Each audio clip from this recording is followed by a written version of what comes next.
Nous allons voir ici l'un des meilleurs moyens pour voir la guérison qui nous appartient déjà en Christ de se manifester.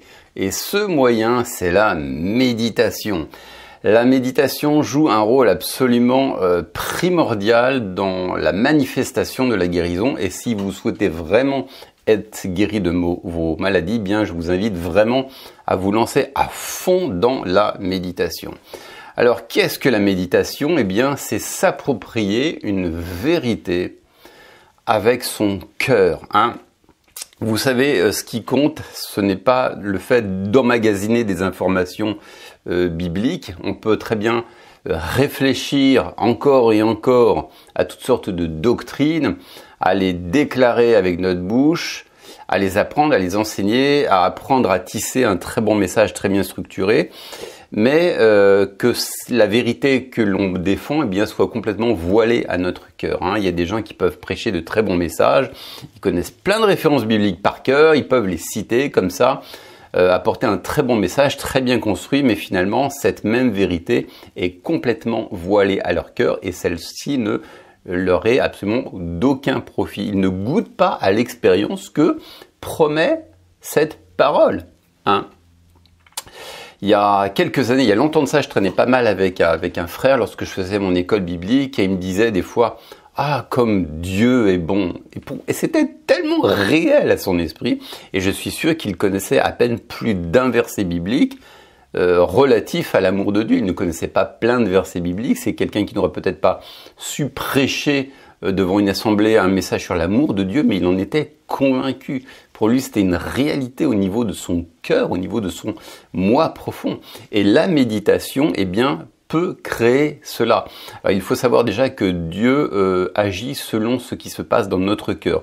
Lorsque vous étudiez la parabole de la semence, Jésus parlait de différentes terres et de différents types de semences. Et ce qui est mis en cause ici, ce n'est pas le pouvoir de la semence, mais le pouvoir de la terre. Et la terre, c'est celle de notre cœur.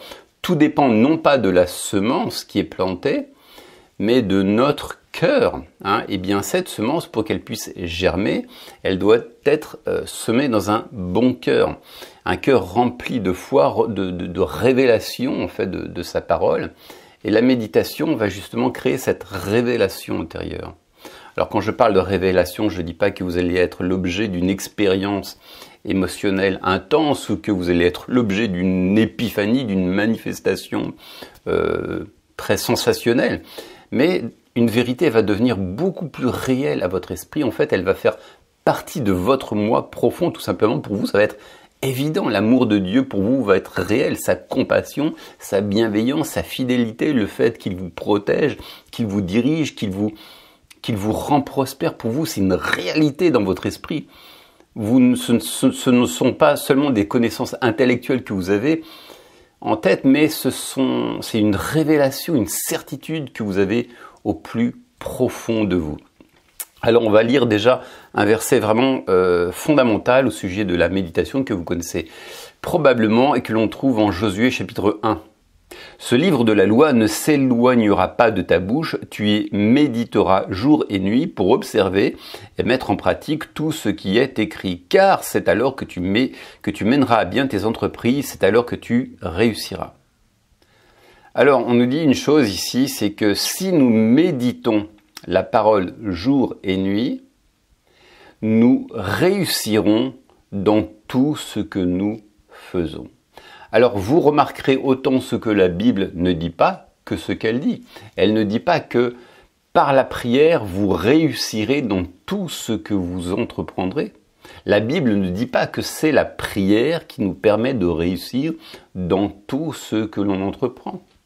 Je ne veux pas minimiser le rôle de la prière. Le rôle de la prière est absolument primordial, mais en tout cas, ce n'est pas ce que ce verset nous dit.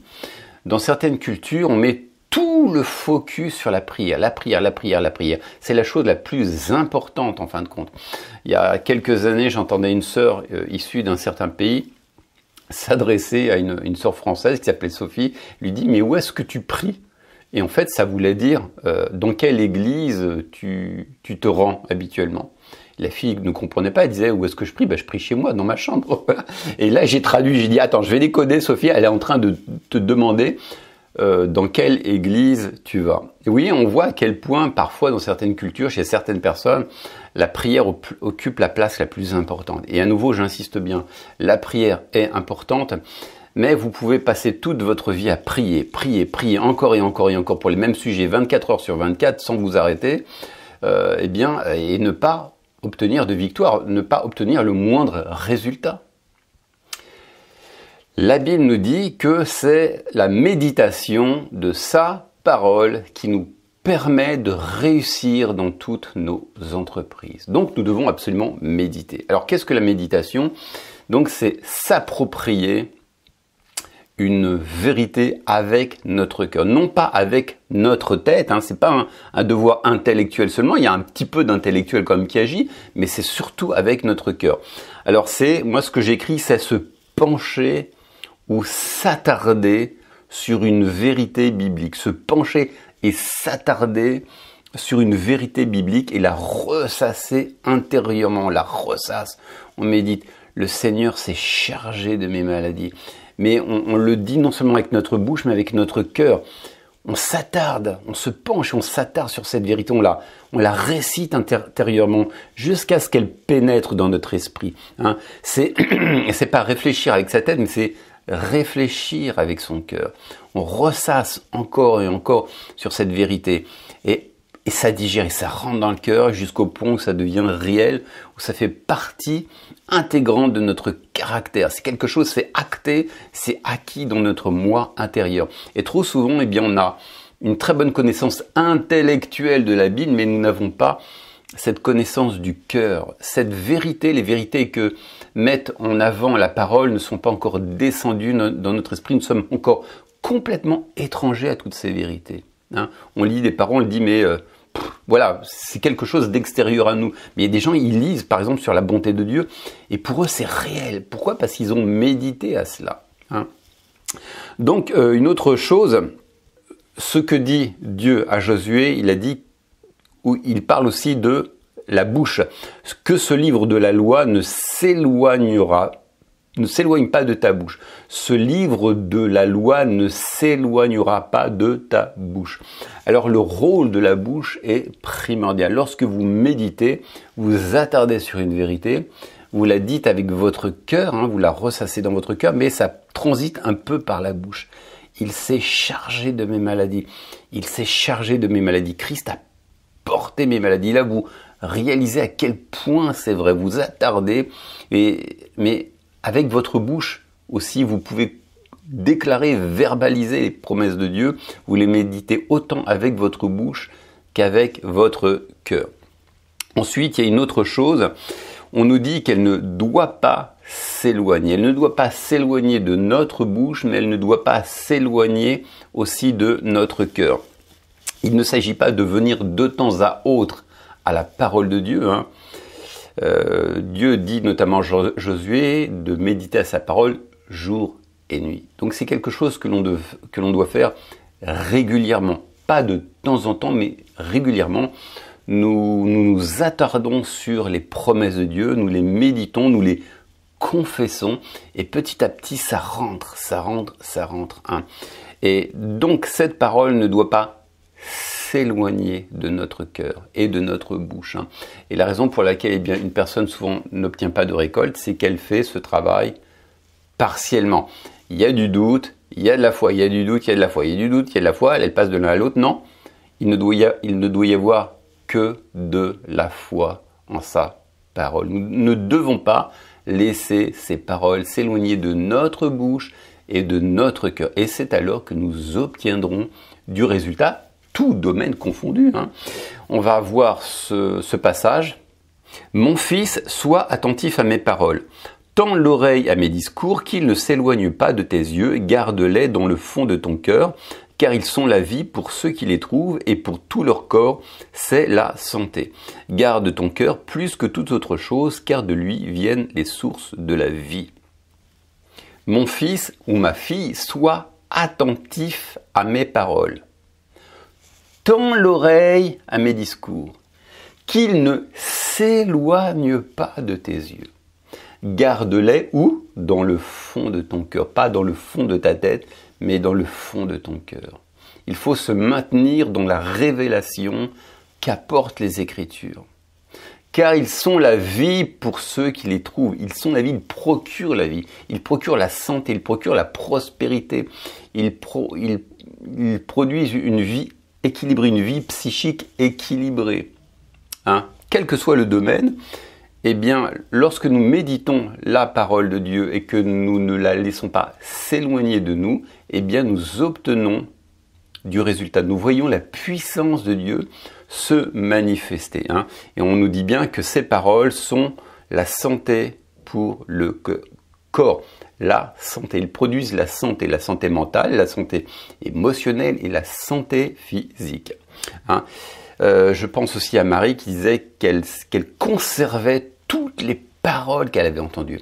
Et aussi David qui dit « J'ai serré ta parole ». Non, c'est même pas « j'ai serré », c'est « je serre ta parole dans mon cœur afin de ne pas pécher contre toi ». Donc je serre ta parole dans mon cœur. Nous devons veiller à la serrer, qu'elle soit... Vous voyez, serrée, c'est qu'elle est très proche de nous. Hein. Lorsqu'elle est encore au stade intellectuel, elle est loin. Mais quand elle est dans notre cœur, là, elle ne peut pas en sortir. On la serre dans notre cœur. Hein, quelles que soient les paroles, il s'est chargé de mes maladies. Il a pris mes maladies. Il me fait justice. Il me protège de la peste et de ses ravages. Hein, voilà. Alors, on va voir aussi un dernier point. On va prendre quelques exemples de méditation. Par exemple, je vous invite à lire le psaume 103, les premiers versets. De David, mon âme, bénis l'Éternel, que tout en moi bénisse son saint nom. Alors déjà, je voudrais faire une pause ici. C'est David qui dit tout ça. David, vous savez, c'était pas un homme parfait, c'est quelqu'un qui a commis beaucoup d'erreurs. C'est assez rassurant, parce qu'on se dit, bah, si Dieu a béni à ce point-là David, qui a commis tellement d'erreurs, tellement de péchés même, gloire à Dieu, le Seigneur me manifeste aussi sa bonté. Soit il y a des gens qui disent, je suis pas un bon candidat à la bénédiction de Dieu, j'ai fait ci, j'ai fait ça. Eh bien, tout simplement, confesse ton péché, reçois la grâce et repens-toi. Dans tous les cas, la grâce de Dieu est toujours disponible pour toi, tout comme elle a toujours été disponible pour notre cher ami David. Alors on continue. Mon âme bénit l'Éternel et n'oublie aucun de ses bienfaits. C'est lui qui pardonne toutes tes fautes, qui guérit toutes tes maladies. Et là, vous pouvez vous attarder, vous méditer encore et encore et encore sur cette vérité. Hein, vous allez faire un tour en forêt, vous vous baladez et vous réfléchissez à ça. Le Seigneur pardonne mes péchés. Mais il faut que ça devienne une réalité. Waouh! Puis là, vous réalisez à quel point Dieu est bon. Puis ensuite, vous continuez, vous méditez. C'est lui qui guérit toutes mes maladies, pas une maladie, mais si vous avez plusieurs maladies, il vous guérit de toutes vos maladies. On continue. C'est lui qui pardonne toutes tes fautes, bon ça on l'a déjà vu, qui rachète ta vie du gouffre, qui te couronne de bienveillance et de compassion. Mon Dieu me couronne de bienveillance. Dieu est bienveillant envers moi. Il exerce aussi sa compassion. Et c'est actif, c'est pas juste des émotions, des guilis que vous avez ressentis en vous, mais c'est quelque chose d'actif. Dieu est proactif envers vous. Hein? Ensuite, on continue. Il est celui qui rassasie de bien ta vieillesse. Vous êtes peut-être âgé, Dieu vous rassasie. Vous ne manquerez de rien. Si vous avez une petite retraite, ou si vous n'avez pas de retraite du tout, Dieu prend soin de vous. Et vous vivrez même dans l'abondance. Hein? C'est lui qui te fait rajeunir comme l'aigle. C'est-à-dire que même dans votre vieillesse, eh bien, vous pouvez avoir une très bonne santé. En tout cas, avoir une bien meilleure vaillance physique qu'une autre personne lambda de votre âge en aurait une. Ensuite, on dit « l'Éternel fait justice ». Il fait droit à tous les opprimés. Peut-être que vous vous sentez opprimé dans un domaine, eh bien l'Éternel vous fait justice et il vous fait droit. Hein. Alors certains vont dire oui mais moi je peux pas croire à ça parce que c'est pas ce que je vis. Mais c'est ça la foi justement. Peu importe ce que vous vivez, ne ramenez pas Dieu au niveau de votre expérience. Ce n'est pas votre expérience qui fait la vérité, mais c'est la vérité qui fait votre expérience. Et beaucoup de gens lisent ça, mais ils n'y croient pas parce que ce n'est pas ce qu'ils vivent. Non, on doit croire en ça, même si ça contredit complètement ce que l'on vit.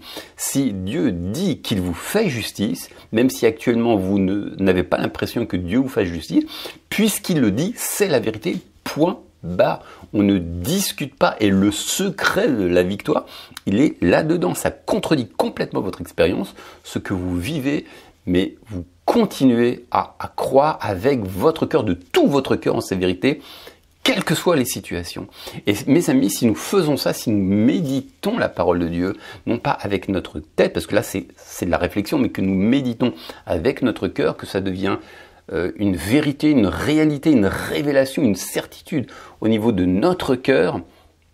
Et si nous persévérons dans cette révélation, si nous persévérons dans la méditation, eh bien nous réussirons dans tout ce que nous entreprenons, comme Dieu le dit à Josué.